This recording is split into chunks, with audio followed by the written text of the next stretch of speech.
اب مانتے ہو بھلا؟ آپ کہاں مانتے ہو؟ ابو جہل ابو لہب بیٹھا ہوا تھا، اس کی صوبیہ لونڈی دوڑتی ہوئی آئی اور اس نے آ کر کہا کہ اے سردار، تیرے یتیم بھتیجا پیدا ہوا ہے، تیرے بھائی عبداللہ کے گھر میں پیدا ہوا ہے۔ تو اس نے اپنی 2 انگلیوں کے اشارے سے یوں کر کے اس صوبیہ کو آزاد کر دیا خوشی میں۔ دیکھو وہاں بھی عید میلاد النبی نہیں مناتے اور ابو لہب عید میلاد النبی منا رہا ہے اور اس جشن کے طور پہ صوبیہ کو آزاد کر رہا ہے۔ بلکہ بریک یہاں نہیں لگائی جھوٹ کھڑنے والوں نے، کہا ہمارے کسی نیک آدمی نے خواب کے اندر ابو لہب کو دیکھا۔ نیک آدمیوں کے خواب میں ابو لہب آتا ہے، تو جہنم میں جل رہا تھا، لیکن اس کی ایک انگلی سے دودھ کی نہر نکل رہی تھی، اس کو پی رہا تھا، ایک انگلی سے شہد نکل رہا تھا، وہ اس کو چاٹ رہا تھا۔ کسی نے کہا کہ یہ کیا، آپ تو جہنم میں جل رہے ہو؟ کہا یہ وہ 2 انگلیاں ہیں جس سے میں نے نبی کی میلاد مناتے ہوئے اپنی لونڈی کو آزاد کر دیا تھا۔ میرا سارا جسم تو آگ کے اندر ہے، لیکن 2 انگلیوں سے دودھ اور شہد آ رہا ہے۔ قربان جائیں، یہ جہنم کے اندر بھی دودھ اور شہد پلا رہے ہیں۔ آپ نہیں مانتے جشن میلاد النبی کو، حالانکہ ابو لہب نے منایا۔ ہم کہتے ہیں ہم مانتے ہیں کہ ابو لہب نے منایا، لیکن تھوڑی سی بات آپ بھی مان لو کہ آپ ابو لہب کی سنت پہ چل رہے ہو، ہم ابو بکر کی سنت پہ چل رہے ہیں۔ ابو لہب نے منایا، تم بھی اس کے پیچھے لگ کر مناؤ، لیکن ابو بکر نے نہیں منایا، ہم ابو بکر کے پیچھے چل کر نہیں مناتے۔ محفل نعت ہے، خوشبوؤں میں لدی ہوئی، میک اپ پہ لدی ہوئی، میک اپ سے سجی ہوئی عورت، نوجوان لڑکی، آج اسے کوئی روک کر تو دکھائے کہ تو گھر سے باہر نہ نکل، اسے کوئی کہے تو صحیح، تو خوشبو لگا کے باہر جا رہی ہے، یہ کہے گی جشن عید میلاد النبی منانے کے لیے جا رہی ہوں۔ حالانکہ رسول اللہ تو فرماتے ہیں جو عورت خوشبو لگائے پھر اپنے گھر سے باہر نکلے، کسی نامحرم کے ناک تک اس کی خوشبو پہنچے، فَهِيَ زَانِيَةٌ زَانِيَةٌ زَانِيَہ، یہ زانیہ ہے۔ سوچئے کیا رسول اللہ صلی اللہ علیہ وسلم کے صحابی ابو بکر نے یہ جلوس نکالا، عمر نے نکالا، عثمان نے نکالا، علی و زبیر نے نکالا، طلحہ و معاویہ نے نکالا، حسن اور حسین نے نکالا؟ کیا اللہ کے نبی کے مکے کے ساتھیوں نے نکالا؟ اہل بدر نے نکالا؟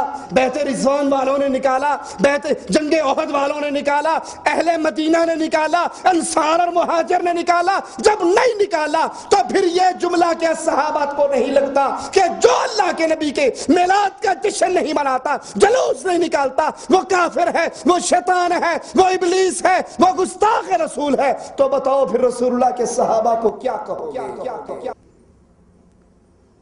یہ جملہ چھوٹا نہیں ہے، یہ تکفیر کا جملہ ہے، یہ کفر کا جملہ ہے۔ بتاؤ پھر صحابہ کس کیٹیگری میں آئیں گے؟ تابعین نے جلوس نہیں نکالا، تابعین کو کیا کہو گے؟ تبع تابعین نے نہیں نکالا، ان کو کیا کہو گے؟ محدثین نے نہیں نکالا، ان کو کیا کہو گے؟ ائمہ دین نے نہیں نکالا، ان کو کیا کہو گے؟ خود امام ابو حنیفہ نے نہیں نکالا، اس کو کیا کہو گے؟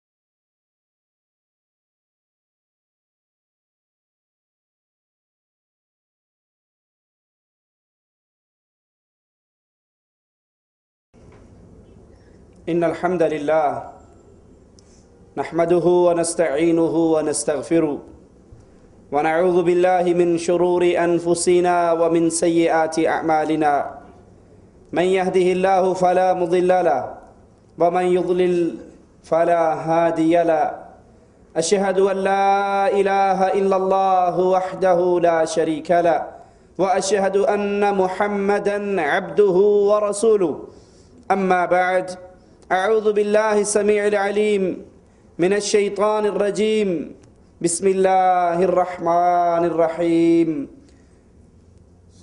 اتبعوا ما أنزل إليكم من ربكم ولا تتبعوا من دونه أولياء قليلا ما تذكرون۔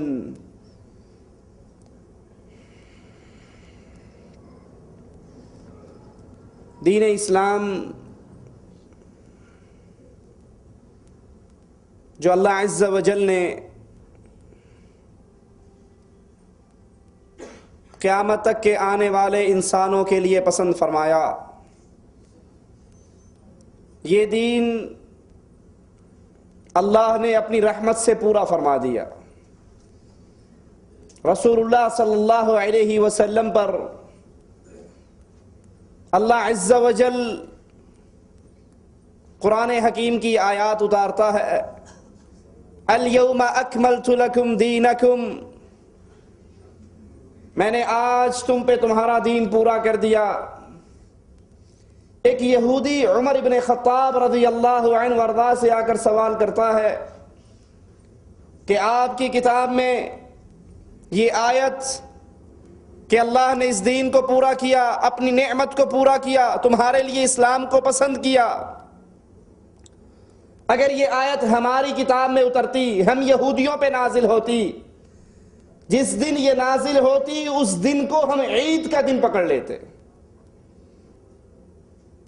عمر ابن خطاب فرماتے ہیں اللہ کا شکر ہے کہ یہ آیت جمعے کے دن نازل ہوئی، اور جمعے کا دن مسلمانوں کی عید کا دن ہے۔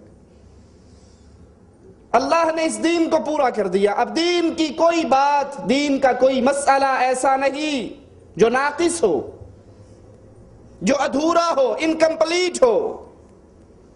رسول اللہ صلی اللہ علیہ وسلم فرماتے ہیں جنت میں جانے والی کوئی ایسی بات نہیں جو میں نے تمہیں بتائی نہ ہو، جہنم میں لے جانے والا کوئی ایسا عمل نہیں جس سے میں نے روکا نہ ہو۔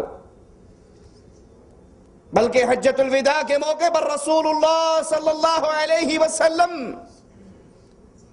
انسانوں کے ٹھاٹھے مارتے ہوئے سمندر سے خطاب کر کے سوال کرتے ہیں، هل بلغت، کیا میں نے اللہ کا دین پورا پہنچا دیا؟ سارے صحابہ فرماتے ہیں یک زبان ہو کر نعم یا رسول اللہ صلی اللہ علیہ وسلم۔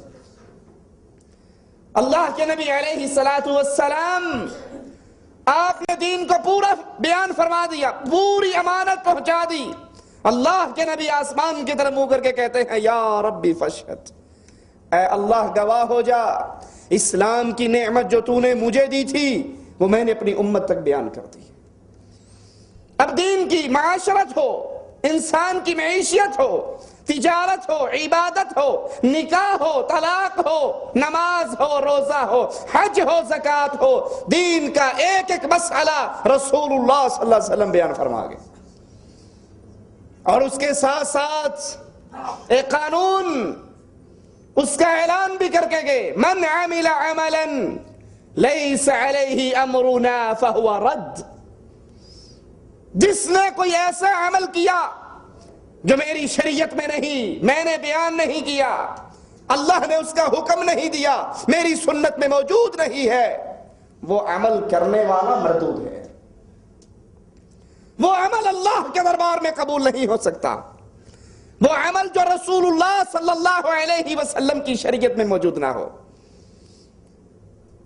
اسی لیے فرمایا کل محدثۃ بدعہ، دین اسلام کے اندر ہر نئی چیز بدعت ہے، کل بدعت ضلالہ، ہر بدعت گمراہی ہے، کل ضلالۃ فی النار، ہر گمراہی جہنم میں لے کر جاتی ہے۔ اسی لیے رسول اللہ صلی اللہ علیہ وسلم فرماتے ہیں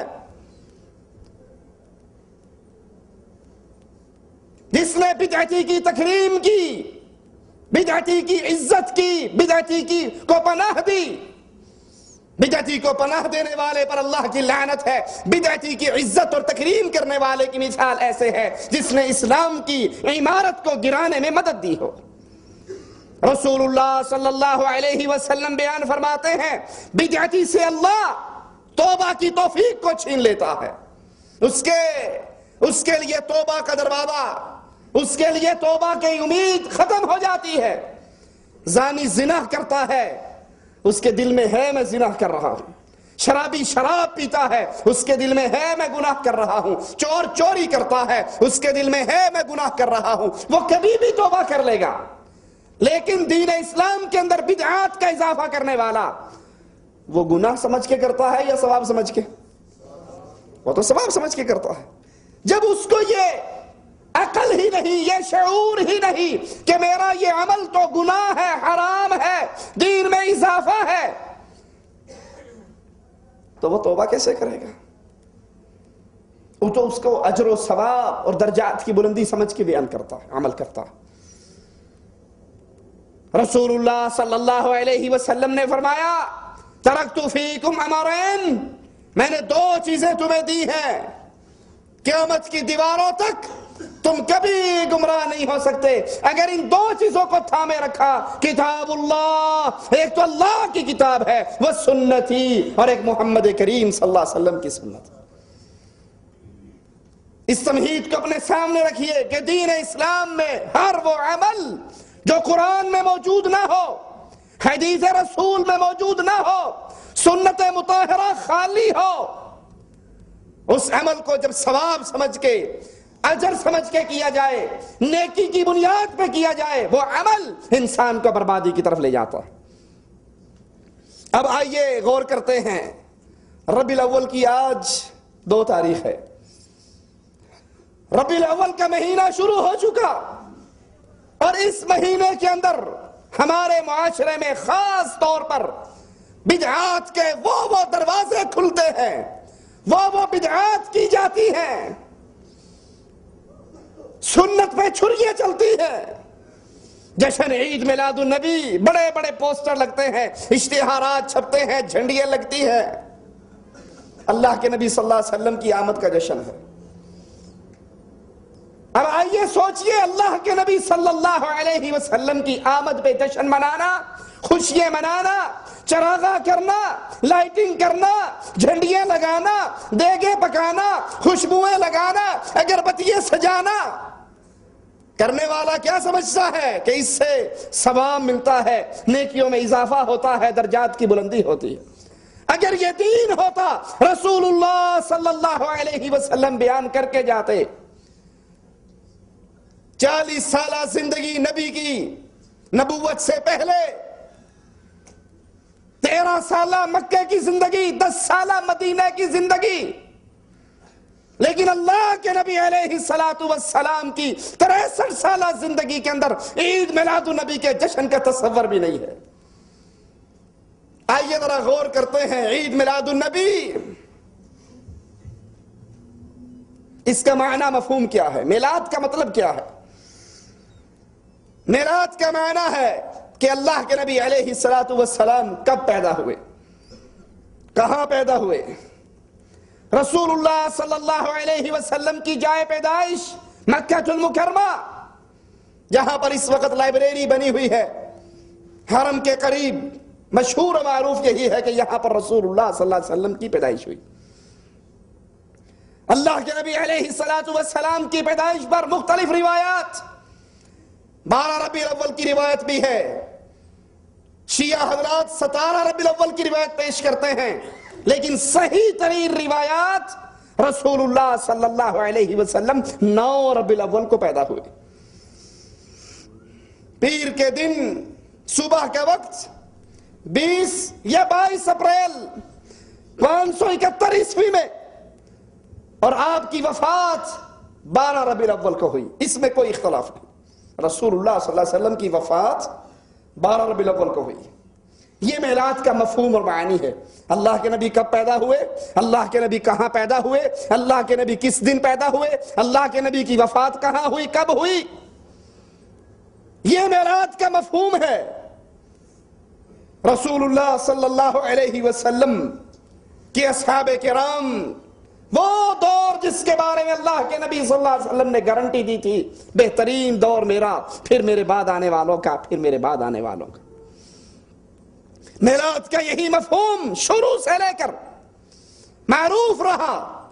7ویں صدی میں، یاد کرنا، 7ویں صدی میں، یعنی اللہ کے نبی صلی اللہ علیہ وسلم کی وفات کے ایک طویل عرصے کے بعد 7ویں صدی میں عید میلاد کی بدعت، جو آج انڈیا، پاکستان، بنگلہ دیش کے بازاروں میں نظر آتی ہے، اس کا آغاز نہ اللہ کے نبی صلی اللہ علیہ وسلم کی نبوت سے پہلی زندگی میں، نہ مکہ کی زندگی میں، نہ مدینہ کی زندگی میں، نہ ابو بکر کی خلافت میں، نہ عمر کی خلافت میں، نہ عثمان کی خلافت میں، نہ علی کی خلافت میں، نہ حسن کی خلافت میں، نہ معاویہ کی خلافت میں، نہ یزید کی خلافت میں، رضوان اللہ علیہم اجمعین. یہ سارے خلافتوں کے دور اس بدعت سے خالی ہے، محفوظ ہے. اس بدعت کا آغاز 7ویں صدی ہجری کے اندر ہوا. موصل کا علاقہ، اربل کا بادشاہ ملک مظفر، سب سے پہلے ملک مظفر نے عید میلاد النبی کی یہ بدعت کا آغاز کیا. عید میلاد النبی کی بنیاد پر، اس ٹاپک پر سب سے پہلے لکھے جانے والی کتاب ابو الخطاب ابن دہیہ نے لکھی. یہ کتاب 7ویں صدی ہجری کے اندر، اس سے پہلے زمانہ پاک تھا اس بدعت سے. ابو الخطاب ابن دہیہ اربل کے بادشاہ کے سامنے پیش ہوتا ہے اس کتاب کو لکھ کر. جب اس نے سنا بادشاہ نے یہ بدعت بنائی ہے، اس نے بادشاہ کے لیے کتاب لکھ کر پیش کی. آپ نے جو عمل کیا ہے بڑا اچھا عمل ہے، بڑا ثواب ہوتا ہے، بڑا اجر ملتا ہے. بادشاہ نے خوش ہو کر اس کو 1000 اشرفیاں دی، اور اس کتاب کا نام التنویر فی مولد البشیر النذیر. بادشاہ نے میلاد منائی.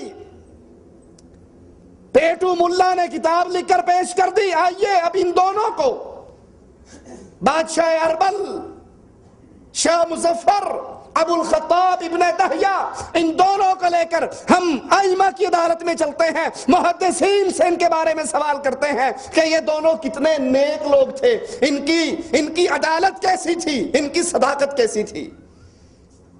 علامہ جلال الدین سیوطی رحمہ اللہ اپنی کتاب میں لکھتے ہیں کہ ملک مظفر، جس نے جشن عید میلاد کی بدعت کو ایجاد کیا، اس نے عید میلاد کی ایک محفل سجائی جس کے اندر بکریاں بھون کے، مرغے بھون کے، حلوے کے پیڑے، بہترین دسترخوان، مرغے، بکرے، حلوے، پھرنیاں سجی ہوئی، اور ناچنے گانے والے صوفیوں کو اکٹھا کیا.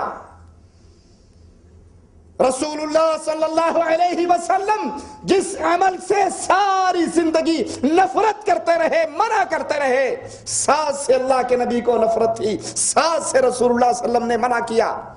لیکن اس بادشاہ مظفر نے اپنے دسترخوان پر صوفیاء کو بلایا، جنہوں نے باقاعدہ ڈانس کیا، ناچے گائے، قوالیاں ہوئی، دھمال بجے، ڈھول بجا. اور پھر مولویوں نے اپنے حلال کے لیے کئی دروازے کھولے ہوئے ہوتے ہیں. اگر کوئی ٹیلی ویژن کی اداکارہ کنجری ڈانس کرتی ہے تو مولویوں کے فتوے آ جاتے ہیں، حرام ہے یہ ڈانس، گناہ ہے یہ کرنا. اور دربار کے اوپر جب موسیقی کی محفل ہوتی ہے، دربار کے اوپر جب قوالی ہوتی ہے تو بہترین ٹاپ کے ساز بجانے والے آتے ہیں، اور پھر ملا وہاں پر ڈانس بھی کرتا ہے، بھنگڑے بھی ڈالتا ہے. اب چونکہ اس دربار کی، اس موسیقی کی محفل کو قوالی کا مقدس نام دیا گیا ہے، اب یہاں پر ڈانس بھی کیا جائے تو وہ حرام نہیں ہوتا، بلکہ وہ ہوتا جی آپ کو نہیں پتا ان پہ حال آ گیا ہے، یہ حال و بے حال ہو گئے ہیں. وہ صوفی ڈانس کرتے رہے محفل میلاد پر، اور یہ بادشاہ ملک مظفر بھی ان کے ساتھ مل کے ناچتا رہا. علامہ تاجد الفاقہانی فرماتے ہیں رحمہ اللہ، میلاد کی بدعت جھوٹ بولنے والوں نے اور اپنے نفس کی پرستش کرنے والوں نے اس کی ایجاد کی. یہ سنت رسول اللہ نہیں ہے، یہ صحابہ کا عمل نہیں ہے، یہ خیر القرون کے اندر ہونے والا کام نہیں ہے. علامہ ذہبی رحمہ اللہ فرماتے ہیں ابو الخطاب جھوٹی باتیں لوگوں میں مشہور کیا کرتا تھا. جس نے کتاب لکھی ابن دہیہ، یہ جھوٹ اپنے پاس سے بنا بنا کر، گھڑ گھڑ کر معاشرے کے اندر مشہور کیا کرتا تھا. ابن حجر عسقلانی رحمہ اللہ فرماتے ہیں ابو خطاب تعویذ گنڈے کیا کرتا تھا، دربار پرست تھا، قبر پرست تھا، یہ تعویذ فروش تھا، یہ تعویذ گنڈے کیا کرتا تھا، خبیث اللسان تھا، احمق تھا، اور دین کی بنیادی باتوں کو بھی نہیں جانتا تھا. یہ اس کا آغاز ہے اس عید میلاد النبی کا. جس کے بڑے بڑے اشتہار چھپتے ہیں، جس کے بینر لگتے ہیں، لائٹنگ ہوتی ہے اور پتہ نہیں کیا کچھ ہوتا ہے۔ آئیے اب دیکھیں 7ویں صدی ہجری کے اندر جاری ہونے والی یہ بدعت، یہ تو 7ویں صدی ہجری میں ہوئی نا۔ میں کہتا ہوں نبی صلی اللہ علیہ وسلم کی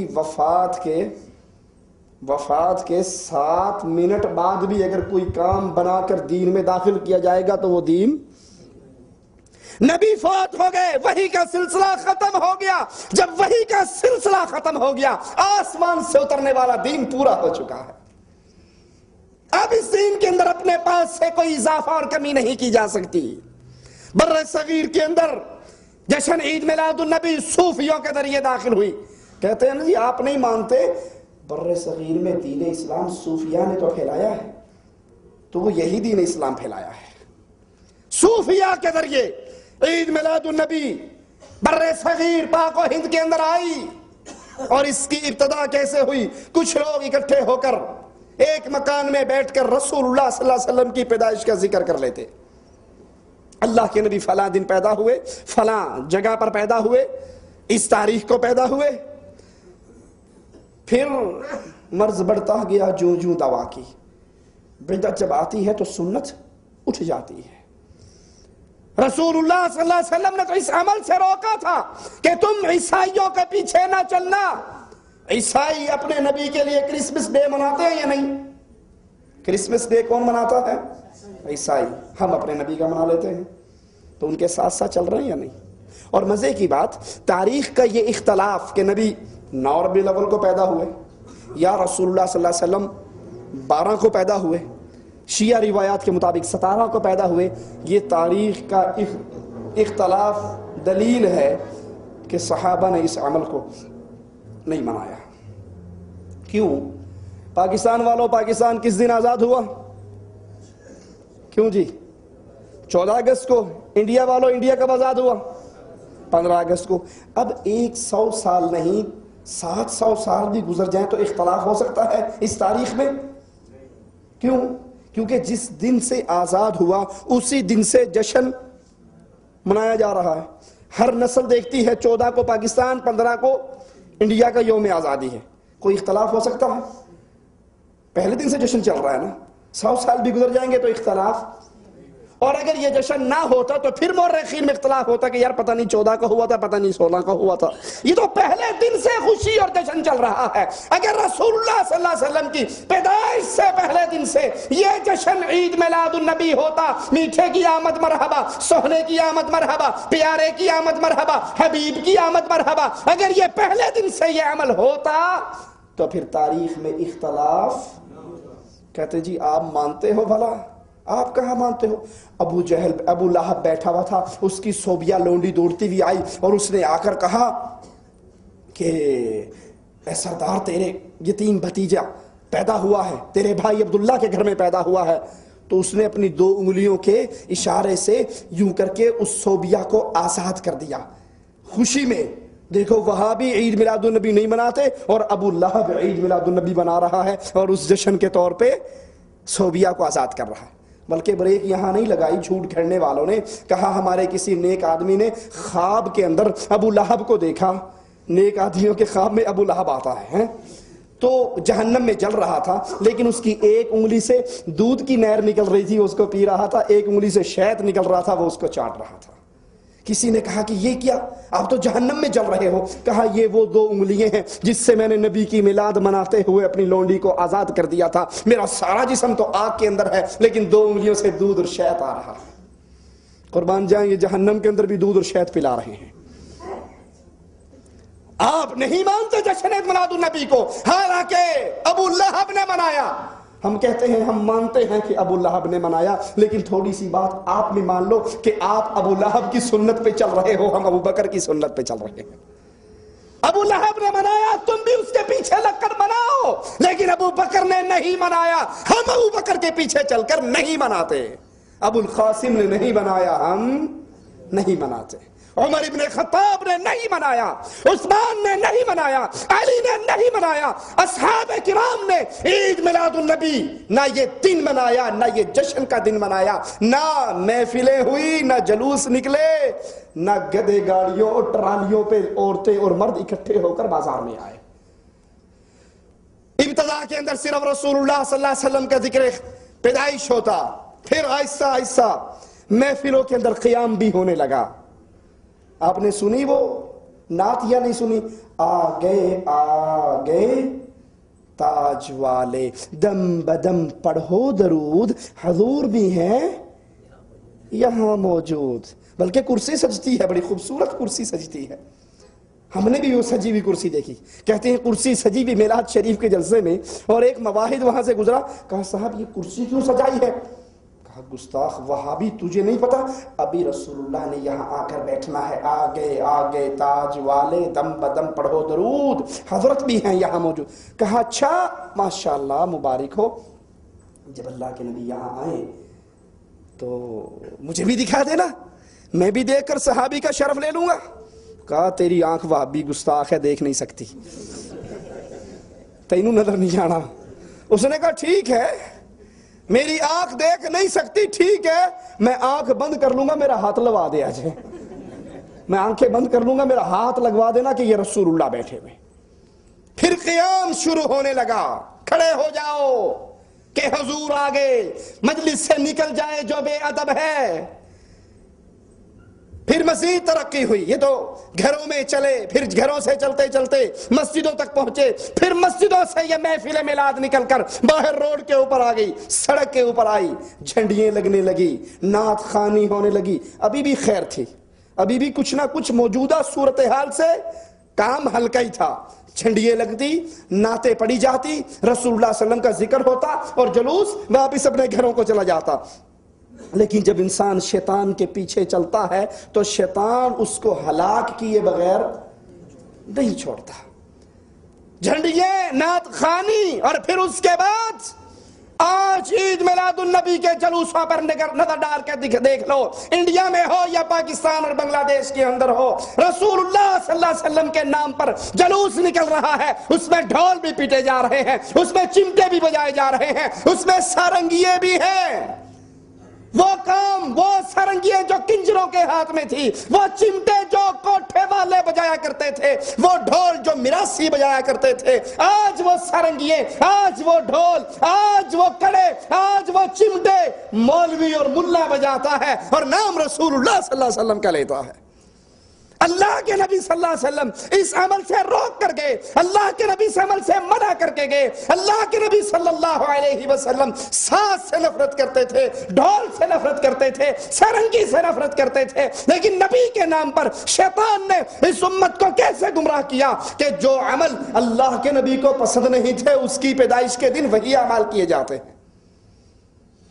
عورتیں باہر نکلتی ہیں، اللہ کی قسم میں نے اپنی گناہگار آنکھوں سے راول پنڈی کے اندر جلوس دیکھا، ایک کام سے ہم بھی بازار میں سے گزرے، جلوس نکل رہا ہے، بھڑکیلے لباس، میک اپ کیا ہوا نوجوان نوخیز لڑکیاں ہیں اور نوجوان لڑکے ہیں، دونوں جلوس پہ گزر رہے ہیں، وہ اس سے فکر کستی ہے، وہ اس پہ فکر کستا ہے، اور ہے کیا، یہ دونوں عاشقان رسول ہیں۔ سوچئے، اللہ کے لیے سوچئے، نبی کے نام پر، نبی کی شریعت پر، نبی کی سنت پر، نبی کے دین پہ چھریاں چلانے والوں، ایک لمحے کے لیے تو سوچو۔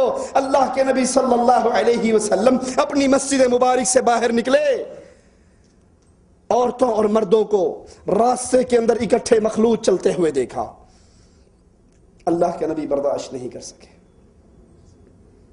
نماز ختم ہوئی، صحابہ باہر نکلے، باہر نکلنے والے عام انسان نہیں تھے، ابو بکر، عمر، عثمان، علی، طلحہ، زبیر، عبد الرحمن ابن عوف، اللہ کے نبی کے جلیل القدر صحابہ ہیں، اور ادھر عائشہ ہے، حفصہ ہے، فاطمہ ہے، رقیہ ہے، ام کلثوم ہے، سودا ہے، زینب ہے، میمونہ ہے، ادھر بھی عظیم الشان ایمان والے ہیں، ادھر ایمان والے ہیں، لیکن ان کا مخلوط اجتماع جو پردے میں چھپے ہوئے ہیں، جو چادروں میں چھپی ہوئی ہے، اللہ کے نبی کو پسند نہیں آتا۔ فرماتے ہیں عورتوں تمہیں کوئی حق نہیں راستے کے درمیان میں چلنے کا، تم دیواروں سے لگ کر چلا کرو، اور مردوں تم درمیان میں چلا کرو۔ اللہ کے نبی نماز ختم ہونے کے بعد مسجد سے نکلنے والے صحابہ اور صحابیات کے اختلاط کو پسند نہیں کرتے، اور آج اللہ کے نبی کی پیدائش کا نام لے کر ظالموں نے، دین کے مجرموں اور ڈاکوؤں نے ننگی عورتوں اور مردوں کو، نوجوان لڑکوں کو بازاروں کے اندر اکٹھا کر دیا۔ محفل نعت ہے، خوشبوؤں میں لدی ہوئی، میک اپ پہ لدی ہوئی، میک اپ سے سجی ہوئی عورت، نوجوان لڑکی، آج اسے کوئی روک کر تو دکھائے کہ تو گھر سے باہر نہ نکل، اسے کوئی کہے تو صحیح تو خوشبو لگا کے باہر جا رہی ہے، یہ کہے گی جشن عید میلاد النبی منانے کے لیے جا رہی ہوں۔ حالانکہ رسول اللہ تو فرماتے ہیں جو عورت خوشبو لگائے پھر اپنے گھر سے باہر نکلے، کسی نامحرم کے ناک تک اس کی خوشبو پہنچے، فَهِيَ زَانِيَةٌ زَانِيَةٌ زانیہ، یہ زانیہ ہے، زانیہ ہے، زانیہ ہے۔ خوشبو لگی ہوئی عورت، غیر مردوں کو اپنے طرح مائل کرنے والی، رسول اللہ صلی اللہ علیہ وسلم اس فعل پر اس کو زانیہ قرار دے رہے، اور آج امت محمدیہ، امت قرآن، امت اسلام، امت ایمان اپنی نوجوان بچیوں کو تیار کروا کے گھر سے نکال دیتی ہے، جاؤ تم بھی جشن عید میلاد النبی منا کر آؤ۔ عورتوں اور مردوں کا اختلاط، معاملہ صرف یہی تک نہیں، ہم نے اپنی آنکھوں سے دیکھا، اللہ کی قسم، راولپنڈی کے اس جلوس سے جب میں گزرا، کچھ نوجوان نظر آئے جنہوں نے نقلی داڑھی اپنے چہروں پہ سجائی ہوئی، سفید نقلی بابا بنا ہوا، زلفیں بھی ہیں اور نقلی داڑھی بھی ہے، نقلی داڑھی سجی ہوئی۔ میں آپ سے سوال کرتا ہوں، اگر یہ نقلی داڑھی کوئی ہندو لگا کر آئے، کوئی عیسائی لگا کر آئے، کوئی کافر لگا کر آئے، آپ برداشت کرو گے؟ کیا کہو گے؟ یہ ہمارے رسول کی سنت کی توہین کر رہا ہے، یہ ہمارے رسول کی سنت کا مذاق اڑا رہا ہے، ہم اس کو برداشت نہیں کرتے۔ لیکن آج شیطان اللہ کے نبی کی سنت کا مذاق اس سے اڑواتا ہے جس نے بظاہر محبت کا چولا پہن رکھا ہے، اور حقیقت میں وہ کام وہ کر رہا ہے جو رسول اللہ کی محبت کی دلیل نہیں بلکہ آپ کے دین سے دشمنی کی دلیل ہے۔ نقلی داڑھییں، سنت سے مذاق، صرف داڑھی ہی نقلی نہیں، بیت اللہ کا ماڈل بنا ہوا، مسجد نبوی کا ماڈل بنا ہوا۔ لاہور کے اندر میں نے ایک جلوس میں سے گزرتے ہوئے دیکھا، گھر سے پائپ پانی کا لگایا ہوا، چند پتھر رکھے ہوئے، بیت اللہ کا ماڈل ہے، مسجد نبوی کا ماڈل ہے، اور تھوڑی سی ٹھیکری بنا کے اس میں پائپ ڈال کے اسے کہتے ہیں یہ زمزم کا چشمہ جاری ہو گیا، حالانکہ وہ اس ظالم کے گھر کی ٹونٹی کا پانی ہے۔ بیت اللہ کی توہین، مسجد رسول کی توہین، عورتیں اس بیت اللہ کو چومتی بھی ہیں، اس ماڈل کو چومتی بھی ہیں جو گھر میں بیٹھ کر کاغذ کپڑے کا بنا کر سجایا ہوا ہے، اس کو چومتی ہیں، اس پانی کو تبرک سمجھتی ہیں، اور پورا نقشہ بیت اللہ کا اپنے گھر میں ہی بنا لیتی ہیں۔ کیا یہ اللہ کے نبی کے دین کی توہین نہیں؟ اس عمل کو ثواب سمجھنے والوں، اس عمل کو دین سمجھنے والوں، بتاؤ اگر یہ عمل دین ہوتا تو کیا رسول اللہ کے صحابہ اس پہ عمل نہ کرتے؟ اور معاملہ صرف اتنا ہی نہیں کہ یہ ظالم اپنے اس عمل کو دین سمجھتے ہیں، بلکہ معاملہ تو اس سے آگے ہے۔ ان کے جلوس، ان کے اشتہارات پہ لکھا ہوا ہوتا ہے آج آمد مصطفیٰ ہے، سوائے ابلیس کے سارے جشن منا رہے ہیں۔ پڑھا ہے یہ شعر؟ نہیں پڑھا؟ سوائے ابلیس کے سارے خوشیاں منا رہے ہیں، یعنی جس کو خوشی نہیں ہے، جو جشن عید میلاد النبی نہیں مناتا، وہ کافر ہے، وہ شیطان ہے، وہ ابلیس ہے، مگر نہ سارے جشن منانے کے لیے روڈ پر آ چکے ہیں۔ سوچئے یہ زہر سے بھرا ہوا تیر کہاں تک جاتا ہے۔ عید میلاد النبی کا جلوس نہ نکالنے والوں کو شیطان کہنا، ابلیس کہنا، کافر کہنا، گستاخ رسول کہنا، یہ جملہ کتنا خطرناک ہے اور کہاں تک اس کے زہر کی رسائی ہے، ذرا غور کی کبھی آپ نے؟ سوچئے، کیا رسول اللہ صلی اللہ علیہ وسلم کے صحابی ابو بکر نے یہ جلوس نکالا، عمر نے نکالا، عثمان نے نکالا، علی و زبیر نے نکالا، طلحہ و معاویہ نے نکالا، حسن اور حسین نے نکالا؟ کیا اللہ کے نبی کے مکے کے ساتھیوں نے نکالا؟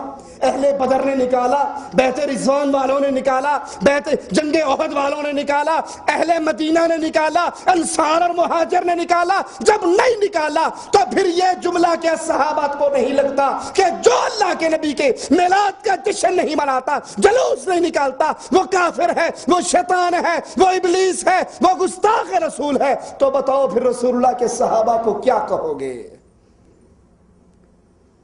یہ جملہ چھوٹا نہیں ہے، یہ تکفیر کا جملہ ہے، یہ کفر کا جملہ ہے۔ بتاؤ پھر صحابہ کس کیٹیگری میں آئیں گے؟ تابعین نے جلوس نہیں نکالا، تابعین کو کیا کہو گے؟ تبع تابعین نے نہیں نکالا، ان کو کیا کہو گے؟ محدثین نے نہیں نکالا، ان کو کیا کہو گے؟ ائمہ دین نے نہیں نکالا، ان کو کیا کہو گے؟ خود امام ابو حنیفہ نے نہیں نکالا، اس کو کیا کہو گے؟ اگر یہ دین ہوتا، اگر یہ اسلام ہوتا، اگر یہ ایمان اور عقیدہ ہوتا، اگر یہ محبت کا طریقہ ہوتا، رسول اللہ صلی اللہ علیہ وسلم خود اس کی تعلیم دے کر جاتے، خود اس کی تعلیم دیتے، خود یہ سبق پڑھا کر جاتے۔ اللہ کے رسول صلی اللہ علیہ وسلم کے وہ صحابہ، سوچئے ذرا اللہ کے لیے، جو نبی کے لیے اپنی جان قربان کر دیا کرتے تھے، جو رسول اللہ صلی اللہ علیہ وسلم کے لیے کٹ مرنے کو اپنے لیے باعث اجر سمجھتے تھے، کہ عورت دوڑتی ہوئی آتی ہے، پوچھتی ہے کہ اللہ کے نبی کس حال میں ہے؟ جواب دینے والا کہتا ہے تیرا خامن شہید ہو گیا۔ وہ پھر پوچھتی ہے اللہ کے نبی کس حال میں ہے؟ دوسرا کہتا ہے تیرا بیٹا شہید ہو گیا۔ وہ کہتی ہے اللہ کے نبی کس حال میں ہے؟ تیسرا کہتا ہے تیرا دوسرا بیٹا بھی شہید ہو گیا۔ وہ کہتی ہے اللہ کے نبی کس حال میں ہے؟ جواب ملتا ہے تیرا ایک اور بیٹا شہید ہو گیا۔ وہ کہتی ہے اللہ کے نبی کس حال میں ہے؟ جواب ملتا ہے اللہ کے نبی خیریت سے ہیں، اللہ کے نبی صحت یاب ہیں، اللہ کے نبی محفوظ ہیں۔ اگر اللہ کے نبی صلی اللہ علیہ وسلم کو دیکھتی ہے اور زبان حال سے کہتی ہے اللہ کے نبی کائنات برباد ہو جائے، جب آپ کو میں دیکھتی ہوں آپ صحیح اور سلامت ہیں، آپ تندرست ہیں، آپ حفاظت سے ہیں، اللہ کی قسم میرے سارے غم دور ہو جاتے ہیں۔ اللہ کے نبی صلی اللہ علیہ وسلم فرماتے ہیں میں احد کے میدان میں دائیں دیکھتا ہوں، ایک عورت میری حفاظت کرتی ہوئی نظر آتی ہے، بائیں دیکھتا ہوں وہی ادھر لڑتی ہوئی نظر آتی ہے۔ ایک صحابی اللہ کے نبی کے سامنے کھڑے ہو جاتے ہیں، آپ کے اپنے سینے کو ڈھال بنا کے آپ کو اس کے پیچھے محفوظ کر لیتے ہیں۔ ابو بکر کہتے ہیں میں نے اس کے جسم پر لگے ہوئے زخموں کو دیکھا، اس دن اس کو 80 زخم لگے تھے۔ جو صحابی 80 زخم کھا سکتے ہیں، جو صحابی نبی کو بچاتے ہوئے اپنے بچوں کو کٹوا سکتے ہیں، بتاؤ وہ عید میلاد النبی کا جلوس نہیں نکال سکتے تھے؟ ان کے لیے سیویاں کھانا، بوتلیں پینا، جلوس نکالنا، گلے میں ہار ڈالنا یہ مشکل کام تھا؟ جنہوں نے کہا تھا اے نبی ہم اصحاب موسیٰ نہیں ہیں، اگر آپ اللہ کی قسم ہمیں کہو کہ اس سمندر میں چھلانگ مار دو، ہم ادھر آپ کی زبان مبارک سے جملہ پورا ہوگا، ادھر یہ کام کر گزریں گے۔ عورت دوڑتی ہوئی آئی تھی، کہا تھا اللہ کے نبی میرا خامن آپ کا صحابی، پہلی رات ہے، ابتدائی راتیں ہیں شادی کی، میرے ساتھ میرے حجرے کے اندر تھا، آپ نے منادی دینے والے کو بھیجا کہ آواز لگاؤ جو اللہ پر ایمان رکھتا ہے، قیامت پہ ایمان رکھتا ہے، وہ میدان جہاد کے لیے نکلے۔ اے اللہ کے نبی میرے خامن نے غسل کرنا بھی گوارا، آپ کا حکم سن کے دوڑ آئے، وہ شہید ہو گئے۔ اللہ کے نبی حنظلہ پہ تو غسل واجب ہے، نبی صلی اللہ علیہ وسلم اس کی لاش دیکھتے ہیں، لاش سے پانی کے قطرے گر رہے، فرماتے ہیں اللہ کی بندی خوش ہو جا، تیرے خاوند پر غسل واجب تھا، اس کو غسل آسمان والے کا فرشتے دے کر گئے ہیں، جو اللہ کے نبی کا حکم سن کے چند لمحوں کی تاخیر برداشت نہیں کر سکتے تھے۔ کیا یہ ممکن ہے کہ ان کے لیے عید میلاد النبی کا جلوس نکالنا مشکل تھا؟ گھوڑے باہر نکالنا مشکل تھے؟ یہ عمل سنت رسول اللہ صلی اللہ علیہ وسلم نہیں ہے، بلکہ یہ اللہ کے نبی کے دین میں اضافہ ہے۔ اور رسول اللہ صلی اللہ علیہ وسلم نے فرمایا کل محدثۃ بدعہ، ہر نئی چیز دین اسلام میں بدعت ہے، کل بدعۃ ضلالہ، ہر بدعت گمراہی ہے، کل ضلالۃ فی النار، ہر گمراہی انسان کو جہنم میں لے کر جاتی۔ لیکن آئیے ذرا یہاں پر ایک اور پردہ اٹھاتا جاؤں۔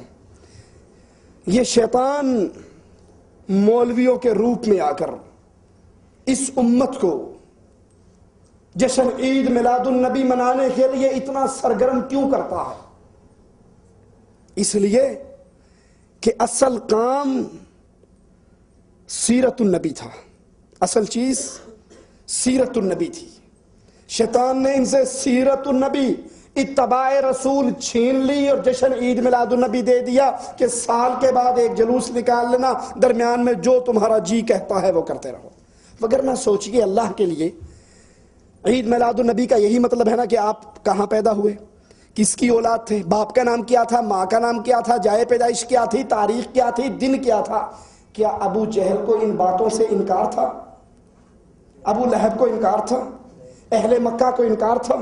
وہ یہ بات نہیں مانتے تھے کہ رسول اللہ عبداللہ کے بیٹے ہیں، امنہ کے لال ہیں، عبد المطلب کے پوتے ہیں، ابو طالب کے بھتیجے ہیں؟ اللہ کے نبی صلی اللہ علیہ وسلم کی ان باتوں کو کفار مکہ نہیں مانتے تھے؟ وہ تو مانتے تھے، وہ تو صادق کہتے تھے، وہ تو امین کہتے تھے۔ انہی کی بات کے بقول ابو لہب نے تو لونڈی کو آزاد کر دیا، بقول ان کے مانتے ہیں، ٹھیک ہے۔ یہ سارے کفار مکہ اللہ کے نبی کے دشمن کب بنے؟ جب آپ نے یہ کہا لوگوں میرا میلاد منانا شروع کر دو تب مجھ دشمن بنے۔ جب یہ کہا لوگوں مان لو کہ میں 12 ربیع الاول کو 9 ربیع الاول کو پیدا ہوا ہوں تب سارے دشمن ہو گئے۔ سب ساتھ رہے، آپ کو صادق کہتے رہے، امین کہتے رہے۔ دشمنی کا آغاز کب ہوا؟ جب رسول اللہ صلی اللہ علیہ وسلم نے یہ کہا قولوا لا الہ الا اللہ، اے مکہ والو اعلان کر دو لات و عزیٰ الہ نہیں ہے، سچا رب اللہ الہ ہے۔ جب اللہ کے نبی نے سیرت النبوی کے ورق پلٹنے شروع کیے، اپنی زندگی کو دعوت توحید دینا شروع کی، اپنی زندگی میں لا الہ الا اللہ کا آوازہ بلند کیا، مورتیوں کے سامنے جھکنے والوں کو اللہ کے سامنے جھکنے کا آوازہ بلند کیا، سارے کفار مکہ رسول اللہ صلی اللہ علیہ وسلم کے دشمن ہو گئے۔ اصل کام عید میلاد النبی نہیں، اصل کام سیرت النبی ہے۔ نبی کی سیرت کیا ہے، نبی کی زندگی کیا ہے۔ بدر کی جنگ کیوں ہوئی؟ کیا اس لیے کہ کفار مکہ جشن عید میلاد النبی کے دشمن تھے؟ نہیں، اس لیے کہ وہ سیرت النبی کے دشمن تھے۔ نبی کی سیرت کیا ہے، نبی کا کردار کیا ہے؟ دشمن آ کر کہتے ہیں چچا، نبی کے چچا ابو طالب کو، اپنے بھتیجے کو روک لے، یہ لا الہ الا اللہ کا آوازہ لگاتا ہے، یہ اللہ کے علاوہ نہ کوئی مشکل کشا، نہ حاجت روا، نہ غوث آدم، نہ بری کرنے والا، نہ اولاد دینے والا، نہ رزق دینے والا، نہ صحت دینے والا، نہ عبادت کیے جانے کے قابل۔ یہ آوازہ لگاتا ہے الا اللہ، صرف اللہ ہے جس کی عبادت کی جائے، اللہ ہے جس کو پوجا جائے، اللہ ہے جس سے مانگا جائے، اللہ ہے جس کے آگے جھکا جائے۔ اور یہ آوازہ ہمارے بتوں کے لیے گالی ہے، اس کو کہو یہ کام نہ کرے۔ اللہ کے نبی صلی اللہ علیہ وسلم نے کہا چچا میرے ایک ہاتھ پہ سورج رکھ دو، اگر یہ آپ کی قوم میرے ایک ہاتھ پہ سورج رکھ دے، ایک ہاتھ پہ چاند رکھ دے، یہ کام کر بھی گزرے میں لا الہ الا اللہ کی دعوت سے باز نہیں آ سکتا۔ رسول اللہ صلی اللہ علیہ وسلم کی سیرت کیا ہے؟ جس سیرت سے کفار کو دکھ تھا، جس سیرت سے کافر جلا کرتے تھے، وہ سیرت لا الہ الا اللہ کی دعوت ہے، وہ سیرت اللہ کی عبادت ہے، غیر اللہ کی عبادت سے رشتہ توڑنا ہے۔ شیطان نے ہم سے سیرت النبی تو چھین لیا، ہم سے سیرت النبی کو چھین لیا اور جشن عید میلاد النبی کو دے دیا۔ اب جو کام کفار مکہ کرتے تھے وہی کام آج کلمہ پڑھنے والا کرتا ہے۔ کفار مکہ کھڑی ہوئی مورتی، جو مورتی انبیاء کی، ابراہیم، اسماعیل، عیسیٰ، مریم، ان کی مورتیاں تھی، وہ اس کو سجدہ کرتا تھا، تو کیا آج لاہور والے بابا حجویری کی قبر پہ سجدہ نہیں کرتے؟ کفار مکہ ان بتوں کو پکارا کرتے تھے جو اولیاء اللہ کی مورتیاں تھی، تو کیا آج یا غوث اعظم مدد کے نعرے ہمارے چینلوں پر آ کر طاہر القادری نہیں لگاتا؟ کیوں ٹیلی ویژن پر نعت چلتی ہے یا غوث المدد، یا غوث المدد؟ یہی کام کفار مکہ کرتے تھے۔ وہ کہا کرتے تھے یہ لات مدد کرتا ہے، عزا مدد کرتا ہے، حبل مدد کرتا ہے۔ اور جب رسول اللہ صلی اللہ علیہ وسلم نے لا الہ الا اللہ کا آواز بلند کیا، کفار مکہ کو تکلیف ہوئی۔ سوچئے اللہ کے لیے، میری باتیں کڑوی ہیں لیکن آپ سے معافی مانگتے ہوئے ایک سوال کرتا ہوں۔ سوچئے جنگ بدر اللہ کے نبی اور کفار کے درمیان کیوں ہوئی؟ ایک سوال ہے یا نہیں؟ جنگ بدر رسول اللہ صلی اللہ علیہ وسلم اور کفار کے درمیان کیوں ہوئی؟ کیا اس لیے ہوئی کہ کفار مکہ 9 ربیع الاول کو پیدائش رسول کے منکر تھے، 12 ربیع الاول کو پیدائش رسول کے منکر تھے، میلاد کے منکر تھے، نبی کے حسب نسب کے منکر تھے، جائے پیدائش کے منکر تھے، شہر پیدائش کے منکر تھے، نہیں وہ سیرت رسول کے منکر تھے، وہ لا الہ الا اللہ کی دعوت کے منکر تھے، وہ توحید کے منکر تھے۔ اس لیے رسول اللہ صلی اللہ علیہ وسلم نے بدر کا مارکہ ان کفار سے لڑا۔ آج بھی کرنے کے کام، آج بھی کرنے کے کام، اللہ کے نبی علیہ السلام کی سیرت کو اپنے سینے سے لگاؤ، نبی کی سیرت کو اپناؤ۔ دعوت دینے کے لیے نماز کی دعوت، روزے کی دعوت، حج کی دعوت، زکوٰۃ کی دعوت، لڑائی کی دعوت، صدقہ خیرات کی دعوت، یتیموں کی پرورش کی دعوت، یہ ساری دعوتیں بیکار ہیں جب تک پہلے لا الہ الا اللہ کی دعوت نہ ہو۔ اہل مکہ کے اندر شرک تھا یا نہیں تھا؟ زنا بھی تھا، قتل بھی تھا، چوری بھی تھی، ڈاکے بھی تھے، سارا کچھ تھا۔ رسول اللہ صلی اللہ علیہ وسلم نے سب سے پہلے کس چیز کی دعوت دی؟ لا الہ الا اللہ کی۔ قبر پرستی کا انکار، بت پرستی کا انکار، اولیاء اللہ کی پوجا کا انکار، بزرگان دین کی پوجا کا انکار، انبیاء کی مورتیوں کی پوجا کا انکار، ایک اللہ کی عبادت کا اقرار۔ یہ بنیادی دعوت ہے۔ سیرت النبی کو اپنے سینے سے لگاؤ، ہر میدان کے اندر، ایک ایک قدم کے اوپر۔ آپ امام ہو، آپ امام ہو، مدینے کے امام کو اپنے لیے آئیڈیل سمجھو۔ آپ قائد ہو، جنگ بدر کے قائد کو اپنے سامنے رکھو۔ آپ بیٹے ہو، آمنہ کے لال کو اپنا آئیڈیل بناؤ۔ آپ باپ ہو، فاطمہ کے باپ کو اپنا آئیڈیل بناؤ۔ آپ استاد ہو، اصحاب صفہ کے استاد کو اپنا آئیڈیل بناؤ۔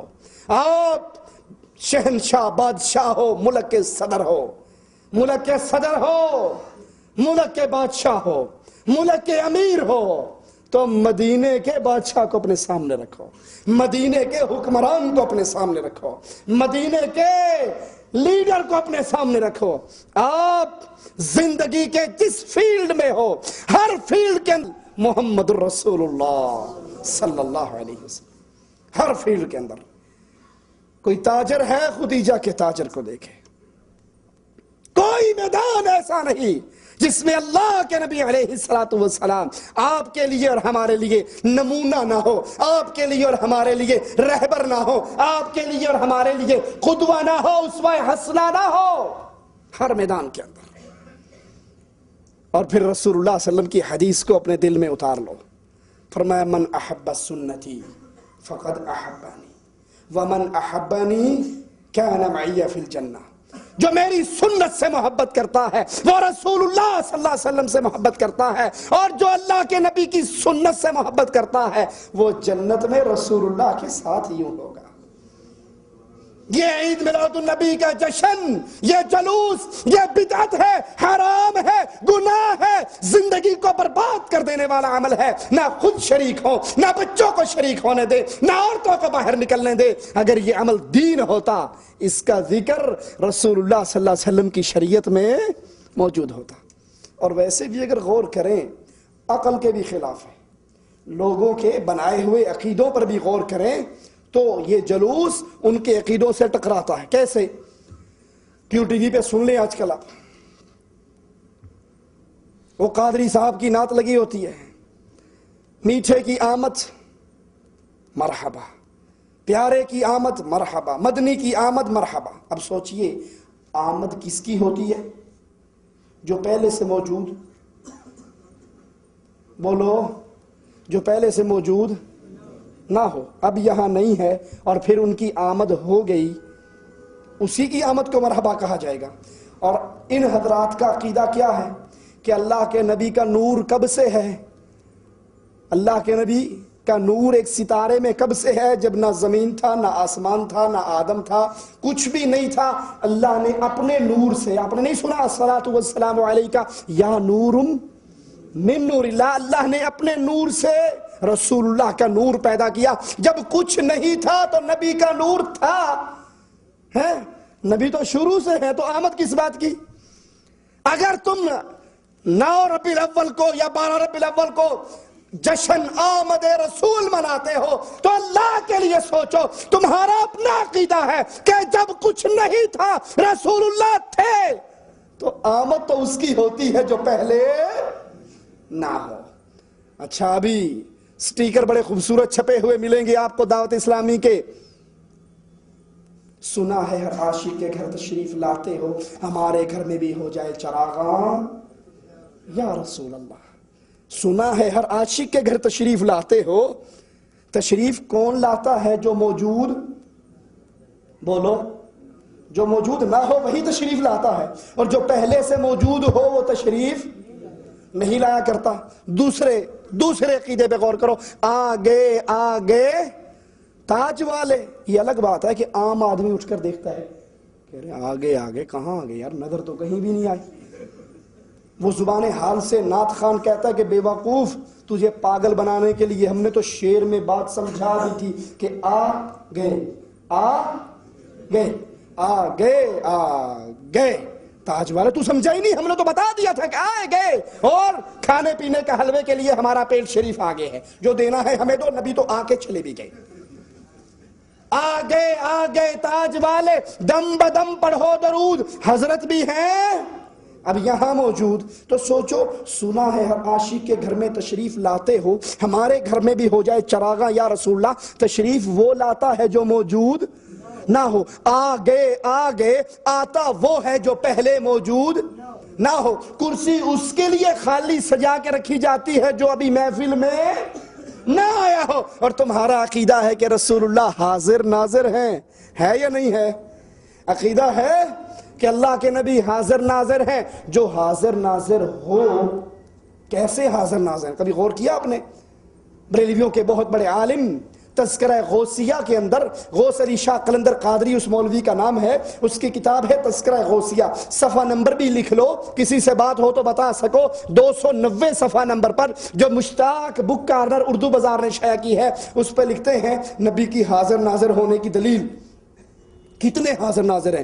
کہ آپ نے پوچھا جبرائیل وحی کہاں سے لاتے ہو؟ کہا سدرۃ المنتہا پہ رک جاتا ہوں, وحی کی آواز آتی ہے, لا کے آپ کو پہنچا دیتا ہوں.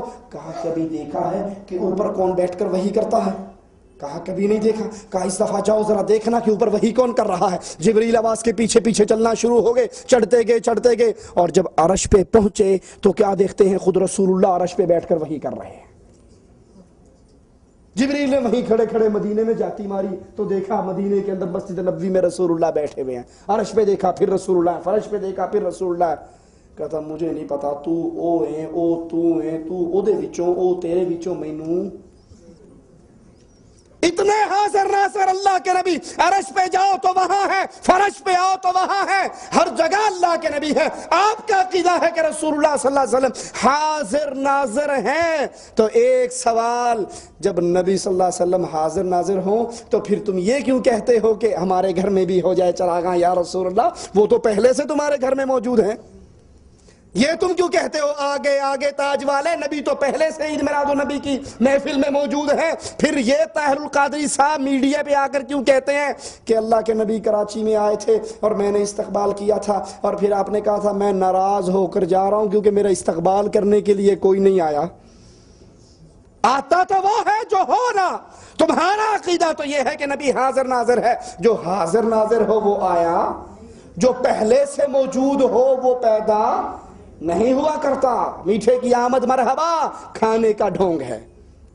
اور ایک اور بات سمجھا دوں، میں مثال دے کے سمجھاتا ہوں، میں آپ کے سامنے کھڑا درس دے رہا ہوں، اگر میرے شیخ، میرے استاد، میرے بزرگ آ جائیں جنہوں نے مجھے پڑھایا لکھایا، تو کیا خیال ہے ان کو بٹھا کر میں درس دیتا ہوا اچھا لگوں گا؟ شیخ کے ہوتے ہوئے، استاد کے ہوتے ہوئے کہ دیکھو یار استاد بیٹھا ہے اور یہ شاگرد درس دے رہا ہے، ٹھیک ہے، پھر استاد کو بٹھایا جاتا ہے۔ یہ تو ایک عام چھوٹی سی مثال، نبی کی مثال اس سے بہت اعلیٰ۔ رسول اللہ کی موجودگی میں کوئی اور امام بن سکتا ہے؟ اللہ کے نبی کی موجودگی میں کوئی اور قیادت کر سکتا ہے؟ معراج کے موقع پہ اللہ کے نبی صلی اللہ علیہ وسلم نے دیکھا تھا بیت المقدس میں لوگوں کے اجتماع کو، کون لوگ ہیں؟ کہا اب سے پہلے گزرنے والے انبیاء ہیں، آدم، ابراہیم، اسماعیل، عیسیٰ، موسیٰ علیہم السلام۔ کھڑے کیوں ہیں؟ نماز پڑھنی ہے، پڑھتے کیوں نہیں؟ امام کی انتظار ہے۔ امام کون بنے گا؟ جبرائیل کندھے سے پکڑ کے نبی کو مصلی پہ کھڑے کر کے زبان حال سے اعلان کرتا ہے، آدم سے لے کے عیسیٰ تک سارے نبی ہوں، محمد کی موجودگی میں کوئی اور مصلی امامت پہ چڑھ سکتا؟ نبی ہو، کوئی اور امام نہیں بن سکتا۔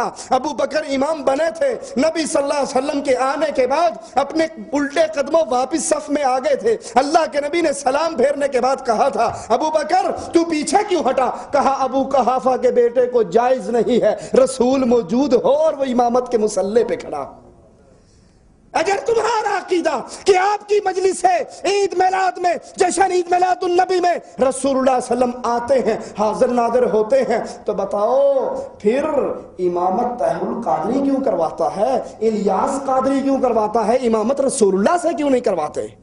یہ کھانے کے ڈھونگ، یہ پینے کے ڈھونگ، یہ اپنی اس جہنم کو بھرنے کے طریقے، اگر یہ دین ہوتا، پھر اپنی بات کو دہرا دوں، دین رسول پورا ہو چکا ہے، دین الہی پورا ہو چکا ہے۔ اللہ کے نبی صلی اللہ علیہ وسلم پر آیت اتر گئی، الیوم اکملت لکم دینکم، دین پورا ہو گیا۔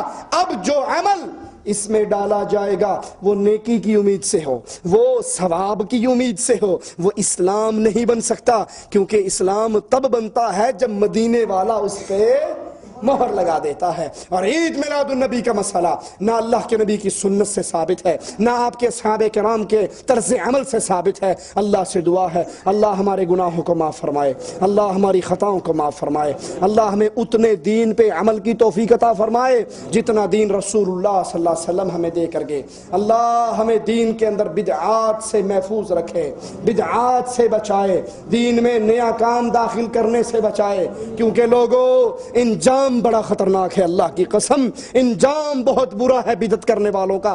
حدیث میں آتا ہے رسول اللہ صلی اللہ علیہ وسلم حوض کوثر پر بیٹھے ہوں گے، اپنے دست مبارک سے پانی پلائیں گے، اللہ کے نبی صلی اللہ علیہ وسلم کے حوض پر پیالے ہوں گے جتنے آسمان کے تارے ہیں، اس طرح اتنی تعداد میں پیالے ہوں گے۔ حوض کوثر کا پانی تو سفید رنگ کا ہوگا، دودھ کی شکل کا ہوگا، اور اس کا ذائقہ شہد سے زیادہ میٹھا ہوگا، اور اللہ کے نبی صلی اللہ علیہ وسلم اپنے دست مبارک سے حوض کوثر کا جام پلائیں گے۔ اللہ تجھے تیرے پیارے اسماء و صفات کا واسطہ دے کر ہم سوال کرتے ہیں، اللہ ہم جتنے یہاں بیٹھے ہیں، اللہ ہم سب کو ہمارے پیارے نبی کے ہاتھ سے حوض کوثر کا پانی نصیب فرمانا۔ اللہ ہمیں اپنے نبی کے ہاتھ سے حوض کوثر کا پانی نصیب فرمانا، ہمیں اپنے نبی کے جھنڈے کے نیچے جنت الفردوس میں داخل فرمانا۔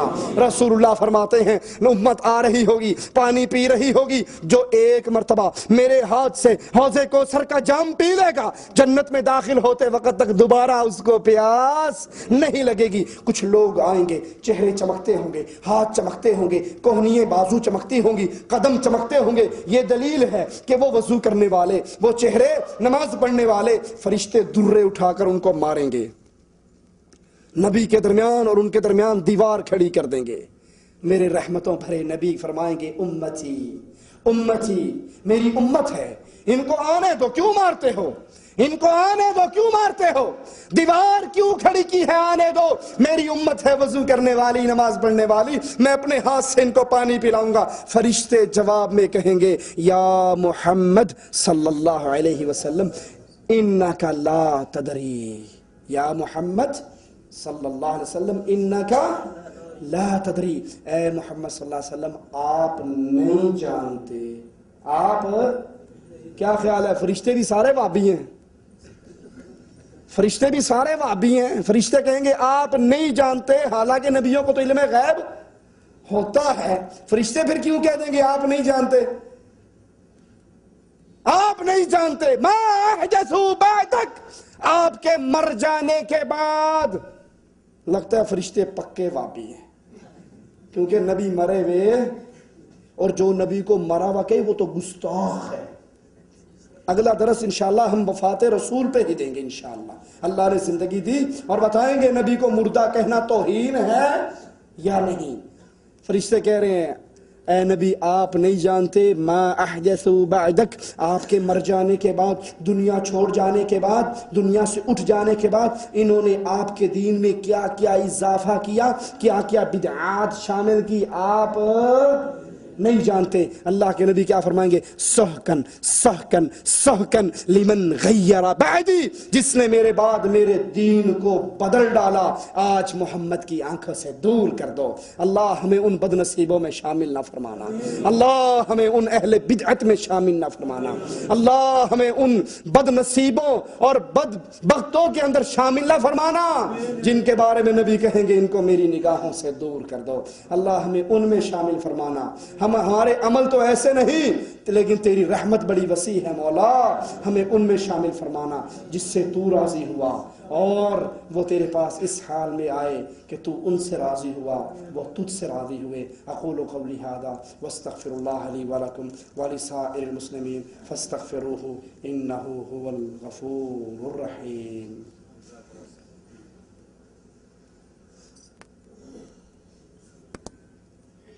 ایک شخص ہے جو چوری سے بیچا گیا دودھ پیتا ہے، اور اسے بھی معلوم ہے کہ چوری کا ہے اور کم دام کا ہے،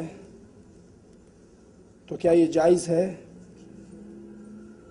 تعاونوا علی البر والتقوی ولا تعاونوا علی الاثم والعدوان، نیکی کے کاموں میں ایک دوسرے کی مدد کرنی چاہیے اور برائی گناہ کے کاموں میں مدد نہیں کرنی چاہیے۔ آپ کو جب پتا ہے یہ بندہ چوری کر کے مرغا لایا، چوری کر کے بکرا لایا، چوری کر کے دودھ لایا، جانتے بوجھتے اس سے نہیں لینا چاہیے۔ یہ دوسرا اعلان ہے، جمعے والے دن انشاءاللہ استراحہ ام القری، دیکھا ہوا ہے نا سب نے؟ ہاتھ اٹھاؤ جس نے نہیں دیکھا ہوا۔ استراحہ ام القری کے اندر ایک دعوتی تربیتی پروگرام منعقد ہو رہا ہے، جمعے کی نماز کے فوراً بعد شروع ہو جائے گا۔ اس میں ڈاکٹر محمد لقمان سلفی صاحب، شیخ عبد القدوس صاحب، ڈاکٹر عبد الرحمن فریوائی صاحب، قاری عبد الحلیم صاحب، شیخ منصور احمد مدنی اور مختلف علماء عید میلاد النبی کی حقیقت، حلال کمائی، شیئرز کا کاروبار، مختلف عناوین پر خطاب فرمائیں گے اور مختلف مسائل پر سوال و جواب کی نشست بھی ہوگی اور قیمتی تحفوں سے نوازا بھی جائے گا۔